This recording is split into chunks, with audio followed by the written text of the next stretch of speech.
نبي بعد محمد بن عبد الله صلوات الله وسلامه عليه أشهد أن لا إله إلا الله وحده لا شريك له أشهد أن محمدا عبده ورسوله ntenda Allah subhanahu wa ta'ala matenda amajjwa amalungi tali mu bukendeevu kyatwazise bulamu tuwangaaza mpaka akaseera kano si byangu era si ffe twefuga wabula okusiima kwaffe gyali tuteekeddwa kwanukula mulanga na kulongoosa wakati waffe siobulya jamaani kantu kali kati naam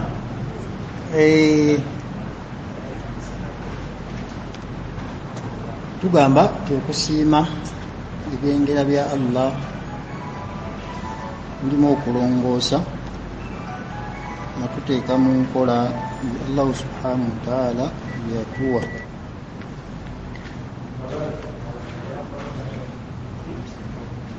nebyeyatulagira okukola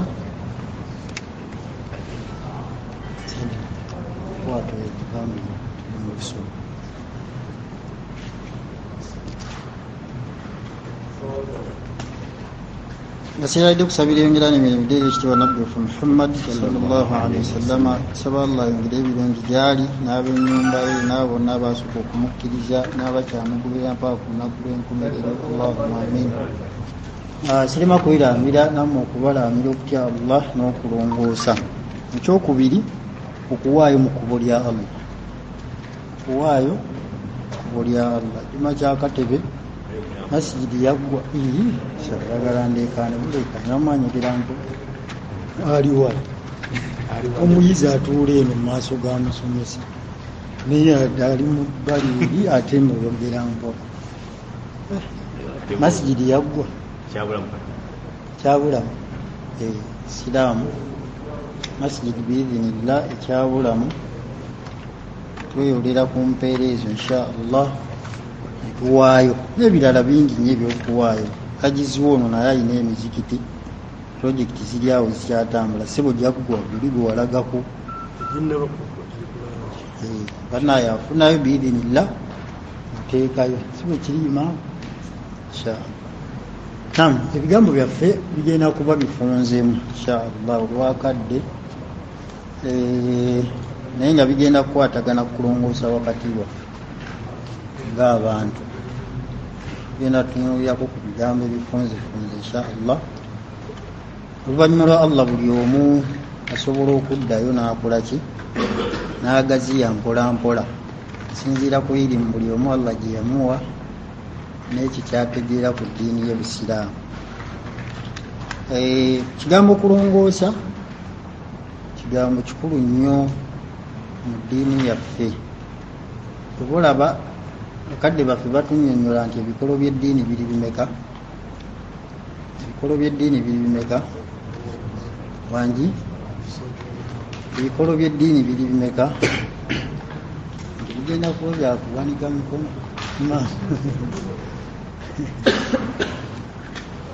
zadalla. Ebikolo by'eddiini biri bimeka?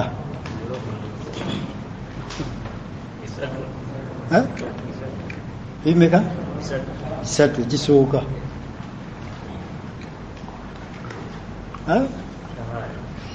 shahada. Ani atutangazaamu omulala oba kyakubiri oba kisooka? Gajama tubadde ku kibuuzo nti ebikolo by'eddiini biri bimeka? Wali tobba bibuuzo bimeka? Bisatu. Ekisooka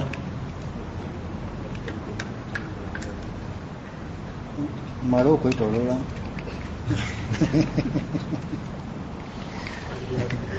wangi basonzeewo tekanakiri abantu bajje ku mugubo bagayime bisatu naye ekimu batugaye shahada ya rabbi omukoode siraamu kigambo ekisooka buki siraamu kati bajjukidde ono asabye ekisooka ekyokubiri kwekukkiriza katonda mashallah okumwawula alhamdulillah Khalid tuze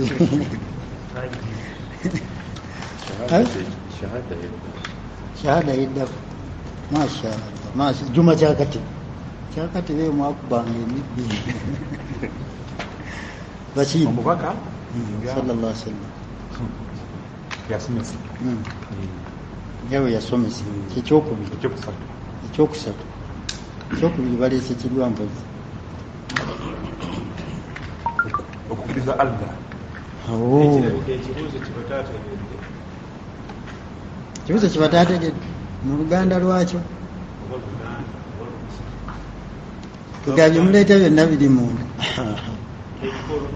ebikolo by'eddiini kadde wafe atugambe al islam ekyokubiri al iman alki ekyokusatu sadalla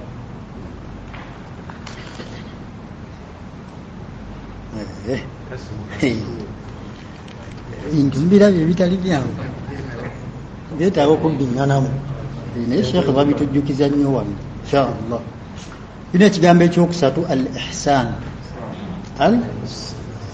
ihsan ebigambo ebyo mbiwulidde kinaki kisooka siraamu ekyokubiri mangi al iman okukkiriza yeniya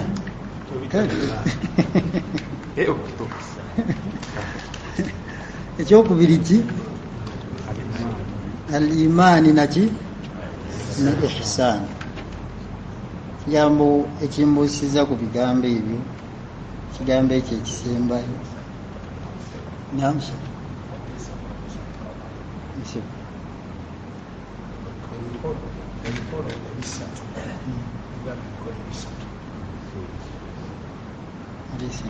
bimwogeddeko emitendera giri mu kikolo ekyo bikolo ebisatu ekikolo ekisooka bagamba nti al usul athalatha oba thalathatu usul emikolo egisatu bategeeza marifatu labdi rabbahu tabaraka wataala ekikolo ekisooka omuddu okumanya allah we tabaraka wataala ekikolo ekyokubiri معرفة العبد دين الإسلام بالأدلة أبا معرفة دين الإسلام بالأدلة ويكون الإسلام لا تومن نبوجيز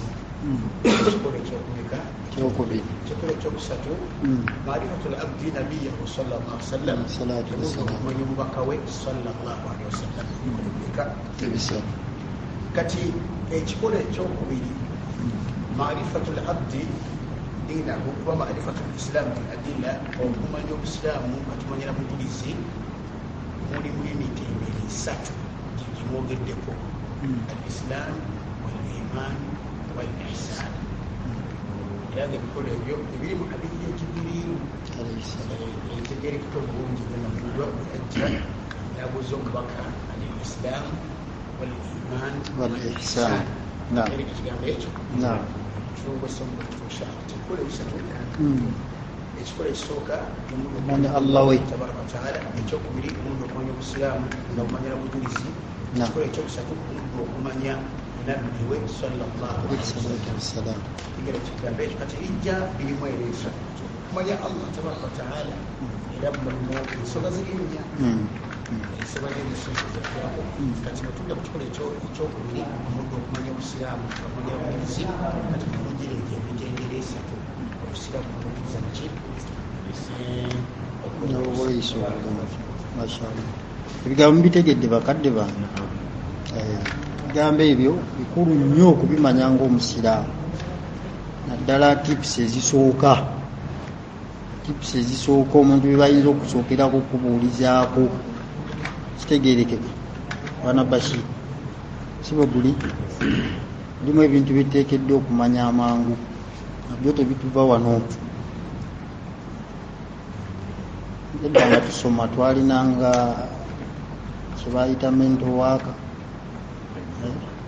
naye nga buba bwa speed si bwe buba bwa speed, naye alhamdulillah saba Allah atwongere okumanya n'okukola ki n'okutegeera ate bireme tuvaamu bireme tuvaamu manyine n'okutabakana kwaffe kungi oluusi ogenda okwekanga okutabakana kututeiri mu bimina. Naliko mu ofiisi sebo sheekhe kadde wange ono omukulu wange yayogera ekigambo agamba abasajja ayingira mu bizinensi erimu nevaamu nadde sheekhe nayingira mu bizinensi erimu nekolaki nevaamu teeza bizinensi netuli obadde irimu naye yali alina omusajja gwayogerako ngaaga alhamdulillah allah musaasi sebe ekigawo kijjukire. Naam, inshallah tugenda kulabako ku kigambo kiyitibwa okulongoosa wakati waffe mu bufunze. Allah subhanahu wa ta'ala mu aya esooka mu suratu Nisa aya ya 10:14 Allah tugamba a'udhu billahi minash shaitani rrajim la khayra fi kathirin min najwahum illa man amara bi sadaqatin aw ma'rufin aw islahin bayna an-nas. Kigambo ekyo oba ebigambo ebyo Allah subhanahu wa ta'ala atugamba nti mu bigambo byaffe byonna mu mboozi zaffe mu nkuŋŋaana zaffe zonna tetuyinza buyita bulungi oba kulaba nti abantu tufunyeemu tuganyuddwamu imma wano ku nsi oba maaso ga Allah subhanahu wa ta'ala okuggyako nga mulimu ebigambo bino bisatu. Natugamba nti illa man amara bisadaqa, man amara bisadaqa, mulimu abantu okulagira okuwaayo ekkubo lya Allah, okulagira okukola ki waayo. Mbeerawo nga mbe munyumya mulimu okugaba nga obusiraamu butambula okugenda waggulu, obusiraamu busitula erinnya lyabo si bukkakkanya, kitegeerekeka. Kigambo ekyo kizitowa nnyo kuba ebintu ebisinga oba otunuulidde mu projects ezisinga mu busiraamu tuzisitula na kuwaayo, si bwe guli. N'olwekyo Allah subhanahu wa ta'ala yatugamba nti tekiyinza kuyitibwa bulungi oba mu kuŋŋaana zaffe oba mu bigambo byaffe bye twogera okuggyako nga mulimu okulagira okubeera nga abantu tukola ki, nga tuwaayo wakati waffe, au ma'rufin, oba okukola emirimu emirungi mwe mulina okuziyiza emize. Bagamba empisa tezibambi, si bwe guli. Empisa mbi, mize mibi, emize teri muze mulungi, si bwe guli. Abamanyi ku nnimi bato kanasi waliyo omuze omulungi nga muze eki mala okulya nobe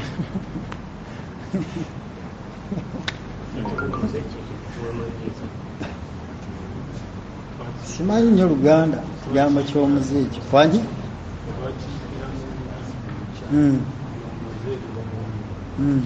naye nga kikyukamu mwetwakimanyirira omwo. Kati mulimu okuziyiza obubi, okuziyiza ki obubi wakati waffe.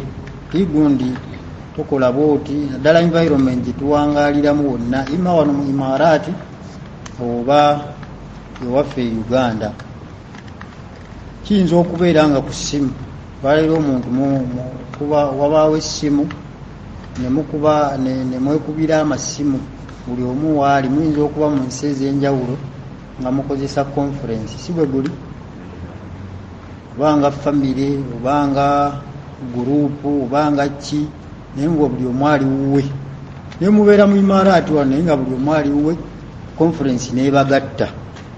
Ekyo kyonna mu mbeera eyo yonna tuteekeddwa okunoonyamu obulungi mu Allah subhanahu wa ta'ala bwatwagalamu kubeera nga tubufunamu empeera okuva gyali. Kigambo ekyokusatu n'agamba nti au islahin baina nnaasi, oba okulongoosa wakati wabaki, wakati waffe.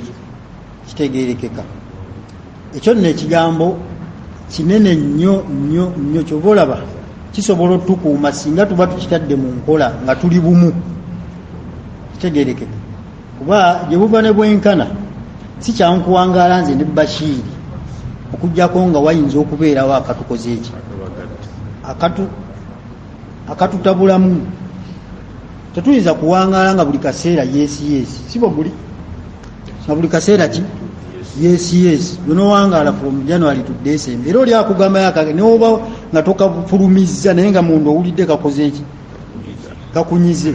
Ati mulimu abantu abatagala kulongooza akisigaza mu mutima oluusi ye neyeesala ku muntu ambuuza gundi nga temukyakwatana mpaako oyondeka kitegeere. Naye omuntu nga alongoosa asigala omutima gwagukola ki agutukuza n'alongoosa n'amanya nti kino alhamdulillah kankyesonyiwe tusigale nga tuyunga wakati waffe nga tulongoosa n'enkolagana ennungi. Tomanya kuba obusiraamu bwatuziyiza okwetamu omuntu n'omalayo 10 ku kinnaakyo. Giyinza okukya olunaku mu nnaku ng'ate omuntu gweweetama yagenda okukuyamba mu kizibu ky'olimu yagenda okuyamba mu kizibu ky'olimu. N'okwagala kwennyini bwatuziyiza okwagala 10 ku 10 n'okola ki n'omalayo. Nza okwagala omukyala n'omugaanira okuva ku empaka ku zzedde kitegeere. Nza okwagala oba kakyo ebiseera ebisinga twagala nnyo ttiimu z'omupiira n'abasanga.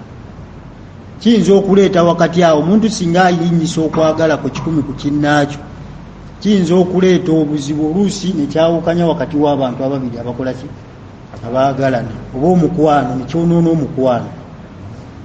Nze ntera okubeerako ewamu ku bantu waliwo abantu omu twali mu restaurant awo naye ngaomwanyiiga mangu omulala ye waalwali nnyo naye olw'okuba nti buli omu yali ayagala nnyo yanyiigirawo yakola ki yanyiigirawo. Nze ndikamba buli akatono nnyo ku byanzija nnyo ku mupiira naddala okugulaba n'okuguwagira era kwali kutabuka kwali ki kutabuka.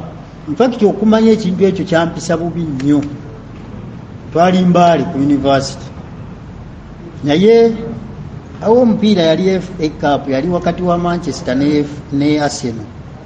Omupiira ogwali muzibu nnyo ne bagendako ne muze extra mbaseerabidde tajja ne bakuba emiti Arsenal neegoba ki maani Allahu akbar walillahi alhamdu.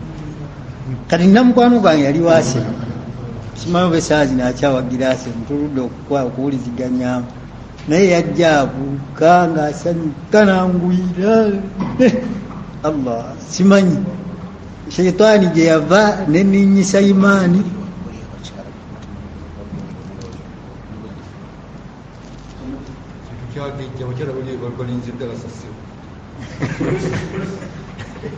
Kyeka tebawulire gwe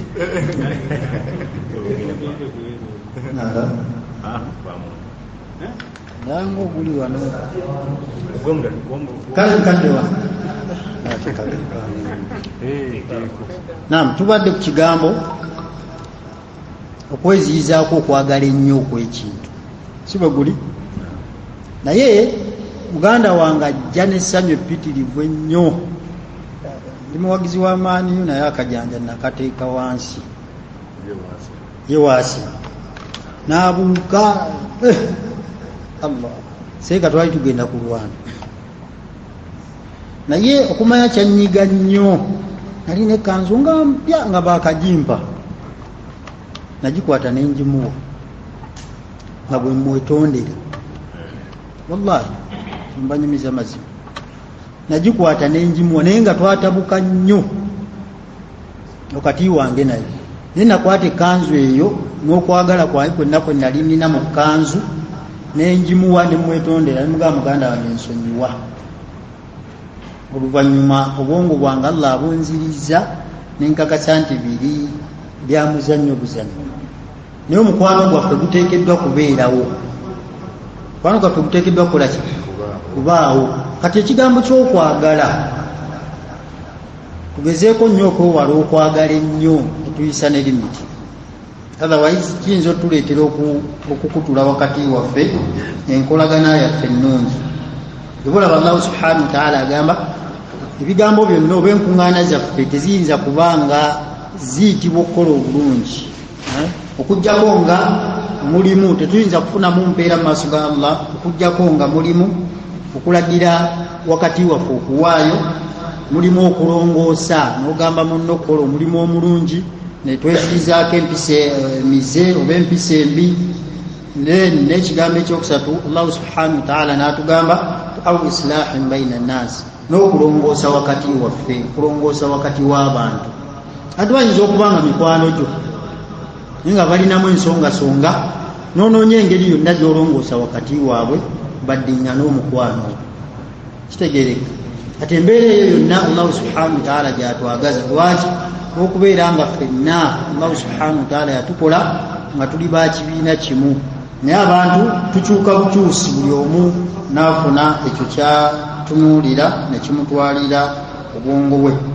Obola waliwo ekigambo ekirala aya ekitundu mu aya ya 128 era mu suratu Nisa, Allahu subhanahu wa ta'ala kigambo era yakikoonako wasulhu khair, kigambo ky'okulongoosa. Singa wabeerawo ensobi yonna alisi omuntu omugamba naye kuva ne ku kyomukwano, wabula waliwo n'ekigambo kya family. Kigambo kyaki kya family.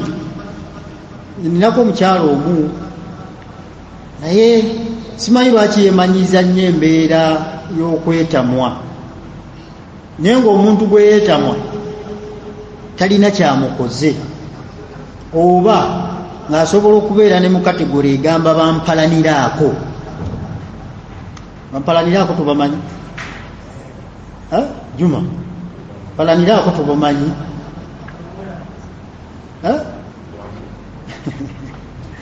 Kazindalo ke tutawulira oba ddoboozi lyettono. Sekawuma, mpalaniraako be baliwa? Tubamanyi? Na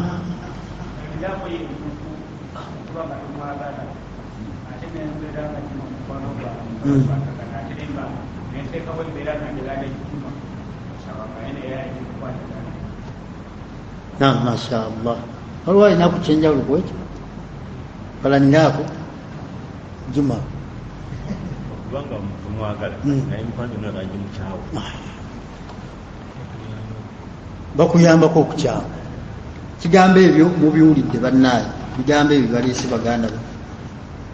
Tukyawaganye ne Sekanasiri oba tulina obutakkaanya wakati waffe. Kati ate ne Juma mukwano gwange naye n'atandika okwetamwa Nasiri olw'okuba nti tukola ki?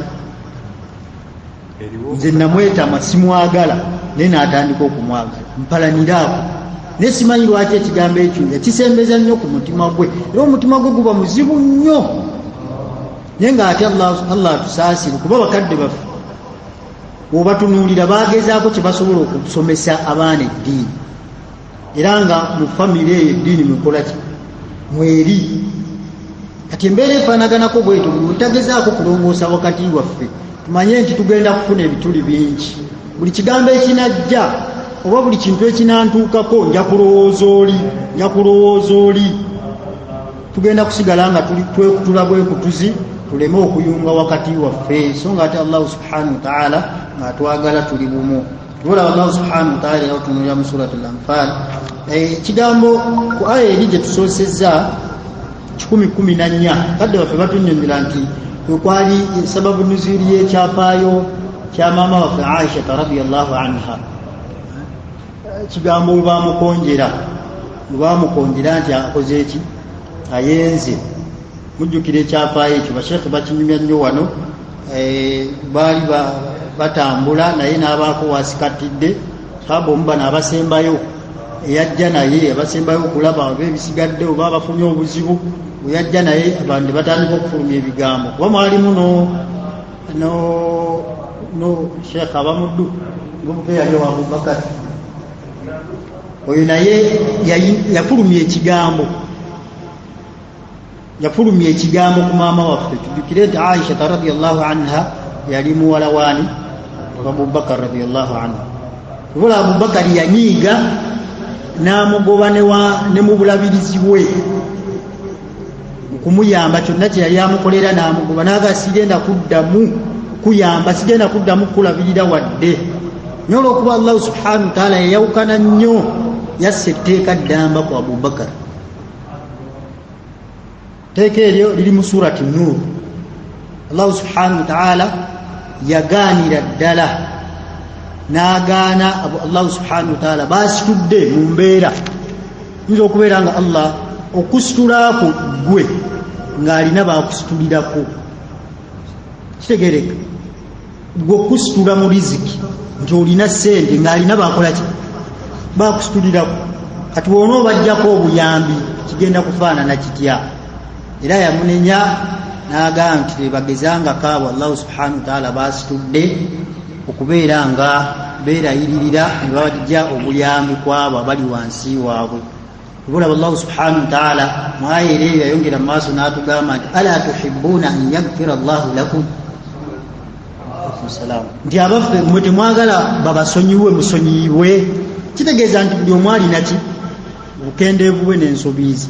Naye ate wetudde emabega n'ogaa nti alhamdulillah wano bwewati ne bwewati nasobeza ne tulongoosa kwekwo okusonyibwa kwaffe mu maaso ga Allah subhanahu wa ta'ala. Olaba Allah yagamba nti ala tuhibbuuna an yaghfira Allahu lakum, mwe temwagala Allah abakole ki abasonyiwe. Kati ekigambo ekyo aya eyo yakafa Abubakar olw'ekigambo ekyaliwo. Naye olaba nga Allah subhanahu wa ta'ala kyatwagalamu oba kye yali ayagala wakati awo abeere nga ayongera okulabirira n'okulongoosa wakati waabo bonna, sawaabu n'ebigambo ebyo ebibaddewo n'okubeera nti ebibeerabirwa ne baddamu ne babeera nga balongoosa wakati awo. Suratu Al-Anfal Allah subhanahu wa ta'ala yatugamba fattaqullaha wa aslihu dhata bainikum, yatulagira okubeera nga tumutya Allah subhanahu wa ta'ala. Kadde bwe tubakinyonnyola nnyo wano, naye yatulagira okubeera nga tumutya, tuteeka mu nkola ebyo byatulagira. Wa aslihu dhata bainikum, n'okulongoosa wakati waffe. N'okulongoosa ki wakati waffe, si kwejjako salaamu yawe gundi ba kino na kino na kino sikyamuwa salaamu. Ebyo tubitunuulira ntubiraba mu bantu, naye tuba tuli mu nsobi. Siraamu omu yajja ku muganda we salaamu n'agimugirako ddala. Kati ate wabeerawo abaagala okubagatta, ate empalana n'agyongera ne ku bano. Baganda bange obusi busiraamu. Obusiraamu Allah subhanahu wa ta'ala twagala kulongoosa, so tatwagala kutulamu buli omu abeere ng'alowooza nti asobola kubeera mu nsi eno bululwe. Mulwekyo Allah subhanahu wa ta'ala yatugamba nti tubeere nga tumutya n'okulongoosa wakati waffe. Tubula mu suratul Hujuraati, ensula eyo bakadde baffe baagivunula nga ssuula ya mpisa. Ebigambo byonna ebigijjudde byonna bya mpisa.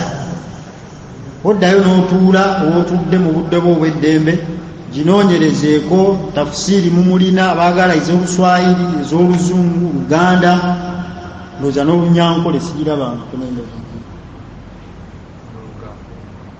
nyamba Lunyankole Luganda malirizi teriyo temugikubanga. Naye nga kigambo ekinyusa ekiri mu kyo, wetegereze nnyo essuula eyo olabe obusiraamu empisa zaabo. Naye mu kyo Allah subhanahu wa ta'ala yakakasa n'atugamba ba'da billahi minash shaitani rajim, aya ya 10 nti innamal mu'minuuna ikhwatun. Yatugamba nti abakkiriza baaki ba Luganda, abakkiriza tuli ba Luganda. Oluganda lwaffe tukimanyi nti Oluganda luteekeddwa kubeera nga eva nga lugatta buki bugasi. Then n'atugamba nti aslihu baina akhawaykum, tulongoose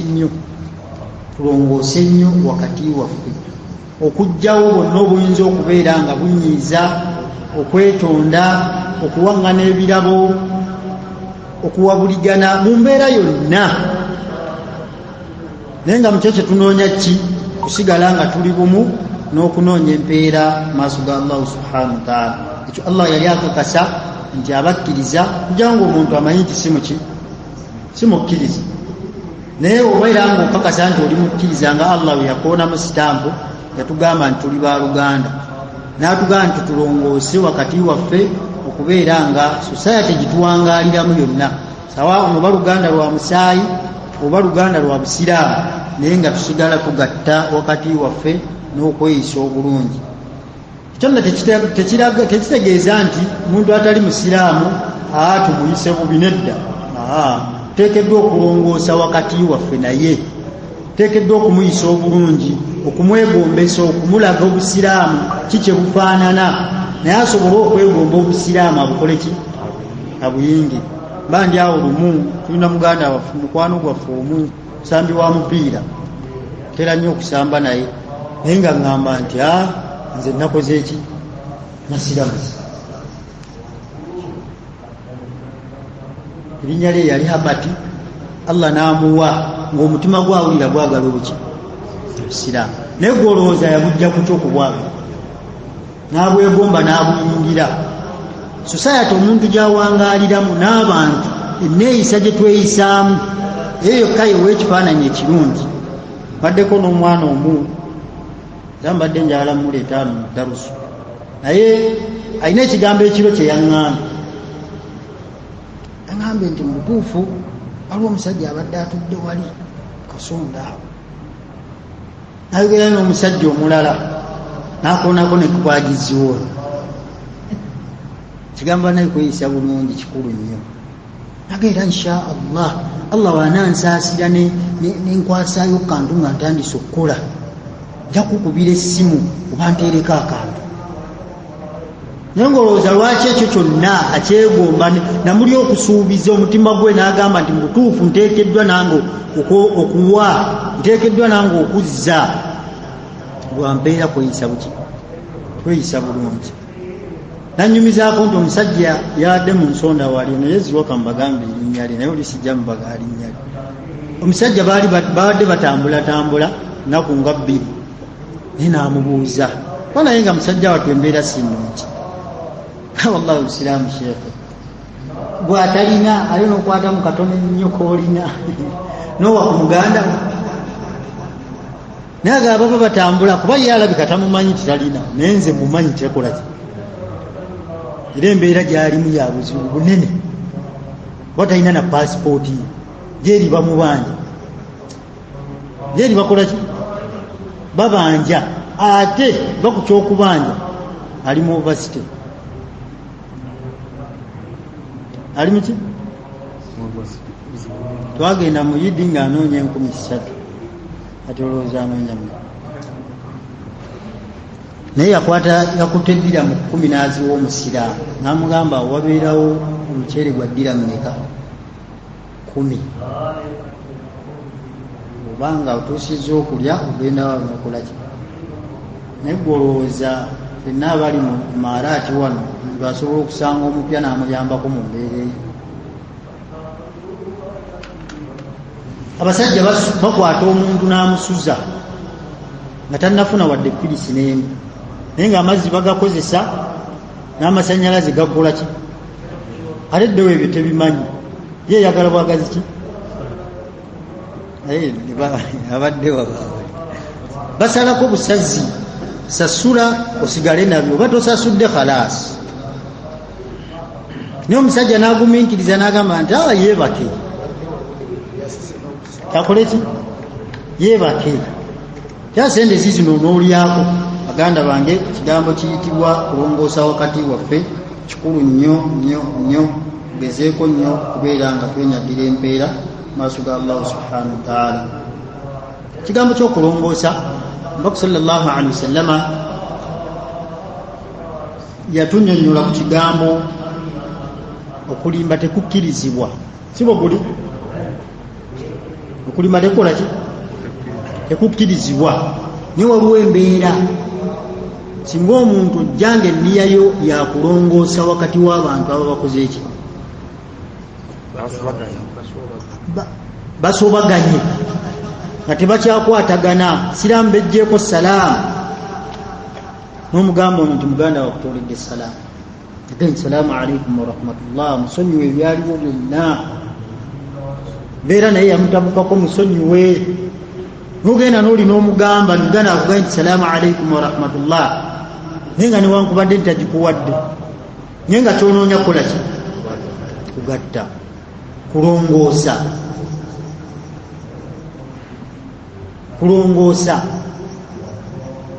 bigambo oyinza okubitunuulira ngaebitono naye nga binene oba ekigambo ky'okuzza omukwano omuntu nga yasangudde wano ekintu bwati kikomewo kigambo ekyo kizito naye nga ate omuntu wabanga Allah amusaasidde kyangu nnyo n'okukisangula mu mutima gwe nolwekyo bannange ffenna tuwangaala mu mpangaala ey'enjawulo naye tugezeeko okutunuulira wawe tuteekeddwa okulongoosa toyinza kubeera 100 ku 100 nga tolinaayo kugu mwayawukana naye si bwe guli kujjako ngera waliwoko yinza okutunulira n'omanya nti mu bantu mwaka guno oba omwaka guli tutuufu waliwo omuntu ono naye tubadde tukyakwatagana nnyo olw'ensonga zino na zino tuddeyo tulongoose obuntu obwo tubugjewo oba olina koowaayo ng'omusiraamu kakwata okakoleki kawe muganda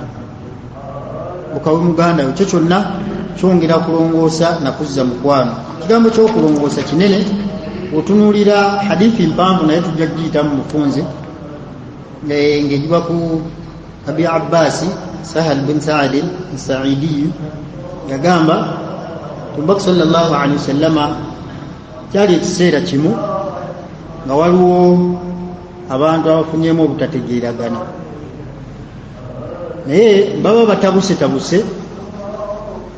n'agenda gye bali alongoose wakati waabwe akole ki alongoose wakati waabwe naye mu mbeera eyo kulongoosa n'ayogera kino ayagala kubagatta basigaze omukwano wakati waabwe obudde butambula eswala etuuka baba bamaliriza alhamdulillah ne baddiŋŋana omubaka sallallahu alaihi wasallama ne bamufumbira naki n'ekijjulo naye ekiseera kiba kitambudde eswala n'etuuka bilaali allah asime ku ibn rabaha agende wa abubakari radiyallahu anhu amugamba nti ekiseera kyeswala nga kikoze eki kiyingidde ate omubaka sallallahu alaihi wasallama gye yagenze akeereyeeyo ensonga ziwanvuyeemu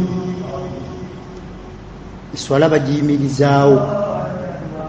bagiyimirizaawo abubakar radiyallahu anhu akulembera bayimirira mu nnyiriri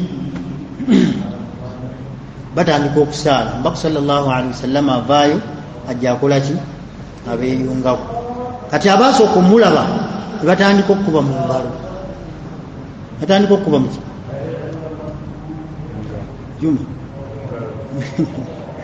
natandika okuba muki mu ngalo n'abalala ne bakuba n'abalala nga wajja abayitamu mu nnyiriri wajja akola ki abayitamu mpolampola ng'agenda eri emimbali kati watuuka eri abubakari radiyallahu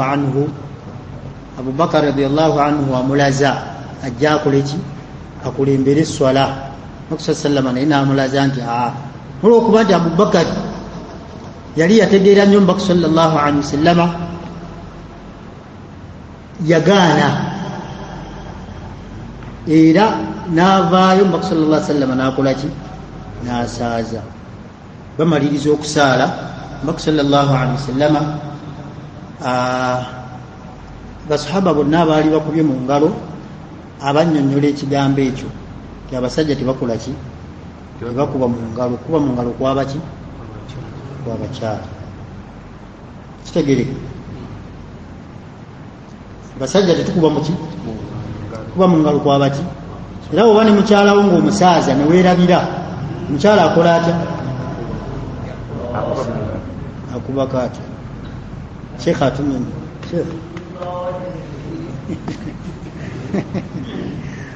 akuba ku kibegawe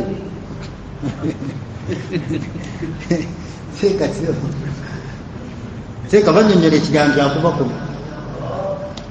akuba ki era wowulira ng'akubyeko ng'obadde omusaaza ng'omayo nawe okuze ki n'olwekyo abannyonnyola bagamba nti kuba mu ngalo kwabaki kwabakyala ate akyuka dde abuuza Abubakari kiki ekigaana okola ki kusaaza aki tosaazizza nga ya Rasulallah olw'ekitiibwa kyenkola ki kyenkuwa olw'ekitiibwa kyenkuwa obwesige bwenkulinamu mbadde sobola kusaaza nga okola ki nga wooli olwekyo kyonna jjukira ensonga gye twavuddeko yabadde yakola ki yabadde yakola ki kulongoosa obudde obwo ne butambula naye Omubaka sallallahu alaihi wasallam wakomerawo ensonga eyo ng'ewedde abaganda baffe nga baddiŋŋanye ekyo kyonna kiraga olw'obukulu bw'okulongoosa kubanga yandibadde atambulirawo butambulizi n'avaayo ng'eswala ekoze eki etuuse naye ensonga yamala kugguka abaali bafunye obutategeeragana ne baddiŋŋana Omubaka sallallahu alaihi wasallam n'akola ki n'avaayo n'asanga ng'eswala batandise okukola ki okusaala n'abeeyungako ekyo kyonna kiraga nti ensonga eyo tekitegeeza nti muyinza ogiyingiramu awo ng'eswala etandise okuyumirirawo wabula singa ekiseera kibadde tekinnatuuka nemutandika eswala manya nemutandika ensonga eyo musobola ogipoozingamu nemusaala then oluvannyuma nemukola ki nemumaliriza naye nga ekyafaayo ekyo kiraga hadithi eyo kiraga obukulu bw'ensonga y'okuyunga wakati waffe hadithi endala egiba ku Aisha radiyallahu anha mama w'abakkiriza agamba nti Mbaka sallallahu alaihi wasallama waliwo abasajja baali ng'omu abanja munne naye mu kubanjagana embeera y'okubanja mugimanyi nimu omu ajja nga yetayagala kumanya kitegereka aloboozi ye agali gabeera waggulu lundi gwe nedda ssebo kati ng'omulala bambi asaba ogumiikirizeemu kwata mpola nkenderezaako gamba mbeera yakusaba kumukwata mpola ekiba kisoboka oba okumukenderezaako naye ng'asigale nga anyigiriza naye asasule ki naye ngaoli atabuse oli akoze eki atabuse era mu byo kigambo kigambibwa wano yali ayogera ebigambo ng'alayira n'erinnya lya Allah nti wallahi la afal sijja kukola ki sijja kikola nze mpa sente zange sijja kikola naye nga bwalayira n'erinnya lya Allah Juma tufunanga kubanja yabanja alhamdulillah kati oba obanja naawe manya nti emmanja ayo teteekeddwa kutulawo ki kolagana wakati wa wabula banja mu mbeera muganda wo osigala akulinamu muli obwesige aga ndi mutuufu omusajja oyo ate mujjukiziganye mu abantu yafe owola naye tayogera akola ki aye omunjukiza nakulimba era olunaku lwakulimba netuuka tadda Allah akbar naye otubeera nga tulabagana egana ne bibeerawo nti nsaba ongumiikirize embeera tennatereera bwekyo naye ng'ate si mukulimba waliwo ate okulaga obunafu ng'ate omuntu alimba naye ng'ate muli bwasaba okukola ki okumugumiikirizaako naye singa kibeera nga kize nga si mbeera yakulimba wabula mbeera nga yenzibu sente ze zifuuse sente ng'olwaleero mu kacyo kano sibe guli bwana Khali nga mbeera efuuse enzibu mutuufu nga n'ekyokulya obuli ng'omuntu akola ki ng'akinoonya ne kimubula sikini mubutuufu ogumiikiriza nomanya nti Allah akusitudde ekibeera nga muli mutima gw'okirabye nga kirungi musonyiwe nkole ki musonyiwe lillah naye nti omusajja anyigiriziddwa naye alhamdulillah nkitadde ku lwaki naye omusajja yalayira erinnya lya Allah nga sijja kukolaki sijja kikola sijja kukwata mpola sijja kugumiikiriza sijja kukendeerezaako embeera yonna yakusigala nga mukambwe nnyo yakusigala nga muki mukambwe nnyo naye mbaku sallallahu alaihi wasallama bwe yajja gye bali n'abuuza nti ani oyo abadde alayira nti sijja kulongoosa sijja kukola bulungi kitegeeza nti oli kye yali alayira yali ajjawo okukola buki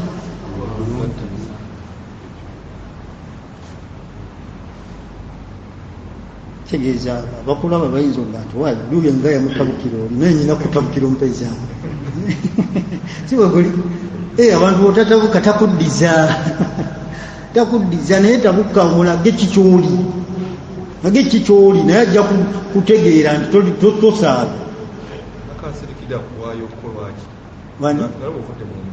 ovudde mu mbeera alakwata naga nti wala sajja kamuweta nyina kunkubira wala naye ngaekyo kyonna nga mu butuufu kyetulaga abantu si bwe bulungi nabula obulungi bwe buliwa obugumiikiriza bulaba Muhammad sallama yabuuza ani aina almutaalli ala Allahi la yafalu almaruf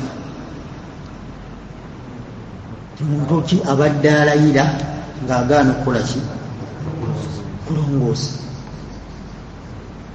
tegeeza nti mu mbeera yonna omuntu newabanga yakola kiki tugezangako kirayirirako tugundi oyo sijja mukola ki sijja musonga gwani kyafa kya Abubakar radiyallahu anhu twakitunuddeko nakyakatono muvubuka gwe yali ajjeeko obuyambi naye Allah n'amusizaako etteeka ddamba naye ng'amubuuza nti ala tuhibbuuna an yaghfira Allahu lakum tekiri kuyeyeka wabula ffenna ffe tetwagala tusonyiwa oba ffe tulowooza ffe abatuukiridde nnyo ku kikumi ku kinnaakyo wakati w'abantu ne mu maaso ga Allah subhanahu wa ta'ala ekyo nno kikulaga obukendeevu bwaffe ng'abantu ne tuba nga tuteekeddwa kugumiikiriza kyonna ekibeera kibaddewo wakati waffe ne tubeera nga tusonyiwagana oba okugumiikiriza nga tusaba Allah atuwe okubeera nga tulongoosa kuba tomanya nina ekigambo Allah atusonyiwe era bannaye atusaasire kuba waliwo muganda wange omu alina omusajja gwe yannyumiza aga omusajja oyo mubi nnyo musajja oyo mubi nnyo musajja yakola bwati ne bwati nakola eno bwati ne bwati nakola eno bwati ne bwati nange yankola bwati mubi nnyo naye nkitereka mubone nga omusajja muki mubi ntuufu omusajja oyo mubimu naye kale ogenda nyongolangala ansinamu era sijja mugamba naye ekinjogezaako akaakaama sijja mugamba nti naye abantu twetereezeemu abantu kole ki wallahi twetereeze naye kindeeseza ekyo kwona eyanyumiza omusajja oyo ajjeewange olwo nawe nsumulula tosula omusajja ono anyumiriza nti omusajja oli mubi ajjeewange ng'alina obuki obwetaavu ya muganda wange embeera eri bweti ne bweti naye nsaba onnyambe netuwandiika falhamdulillah tikali next Friday nja kutuukirira naye nzikiriza kuba sikumanyi nnyo nti olina ziro neeno neeno wabula abantu bakuwaanawaana alhamdulillah kitubadde bubi kale naye nkuyambye olw'omukwano gwaffe oguli wakati waffe Allah akbar walillahi alhamdu omusajja nange yankola ekigambo omusajja tusisinkana mugamba muganda wange wangamba okujja naye tewazze Allah n'amusaasira n'afunayo kuhaafuwe ey'obwetaavu bwe yali ajja ewange n'abukola ki n'abuzza obulala mpaka kati bukyakoze eki kyagaana naye kyennaku nze mwesooka sira muganda wange akasonga kaffe muganda wange akasonga kaffe nene nguminkiriza ina alhamdulillah naye kindeesezza ekyo lwaki tetugendanga nga tulalaasa abantu olw'embeera zaabwe kitegereke tigundi oyo mubi nnyo akola bwati ne bwati gundi oyo mubi nnyo akola bwati ne bwati olunaku luyinza okutya ng'ate gwagudde mu nsobi eyo oyonoonya oli oba oli awo gwe ne balaba nti okyali muntu mulungi naye ate naawe n'ofuuka ekiseera n'okola ki n'omufaanana ekigambo ekyo kyantuula nnyo wano era waliwo omusajja omulala alina ekigambo kyayogedde mu woofiisi awo agamba siddukira gwe yayogeddeko kigambo naye yagambye gundi oyo muyaayi naye ne mugaaga olayika gwe muyaayi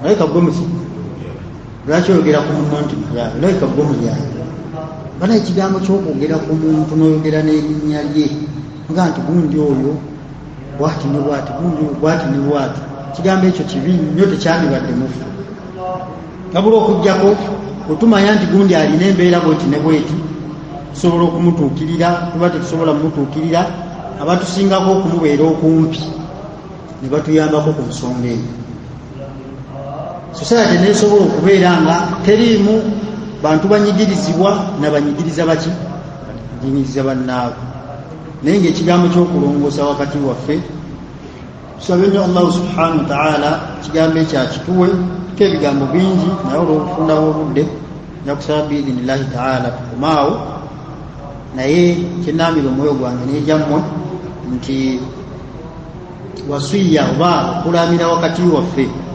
tetukukomya muganda omubuulire lumu seeko oyo alina ekigambo kyeyampita naŋŋamba sekanassa alina ekigambo kyeyampita naŋŋamba nga tuli mu ofiisi omwo yakitunuulira bwati ne obudde bumala okuyitawo enkeera nanga nagadde okiga naye nga nawe oli bize naye kintu kino nakino nakino gezaako nnyo okulaba nga tokola booti na booti naye bintu byokola gezaako okulaba nga atlisti obikolerako ebbali kigambo ekyo yakimpa kyali kikwatagana ku ssente si nti buli kirungi kyolina toteekeddwa kikola ki kyanja bwanja abantu tomanya abantu balina efitina maaso amabi mbeera efaanaganako bwetu naye yaŋŋamba ekigambo kati ekiddeeseza ekyo nti wayinza okubeerawo obunafu wayinza okubeerawo ensobi mugandawo ekigaana kumuyita n'omugamba ti abdukari sebo nompita wali noŋŋa nti waayo terakolabo tuyo naye kantu kano segere kantu kano saba okalongooseemu bakadde baffe allah batusaasirire bakikola era omwoyo olwaba n'akuyita nagaa nti mwana wange ebintu ebirala byonna oli bulungi newankubadde toli bulungi naye ngaayinza okukuwaana bwati ebirala byonna oli bulungi naye akantu kano nyeki naye ekintu kino kintu ekyogezaako nnyo kyejjamu kintu ekyogezaako nnyo okukitereeza bwoti kintu ekyogezaako nnyo okukola bwoti naye ekyo kyonna lwaki ayagala obeere nga atlist toyinza kubeera 100% perfect naye ngaate wakati awo osobola okubeera nga otambula mu mbeera esobola okubeera nga efitinga mu society n'abantu bawangaliramu baleme kukulaba mu mize baleme kukulaba mu nsobi baleme kukyusa linnya ate dditeeka ku kirala oleme kuswaza oleme kweswaza n'olwekyo bannaaye tweramire nnyo twewenga ku magezi buli kintu kyonna kiba kyetagisa wakati waffe tubeere nga tetusirika busirisi wabula muganda wo ngaosobola okuyita ebbali tumanya nti tukoze bwetuti ne bwetuti n'okulongoosa wabarakallahu fikum jazakumullahu khair subhanakallahumma wabihamdika ashhadu an la ilaha illa anta astaghfiruka wa atubu ilayk assalamu alaikum wa rahmatullahi wa barakatuh.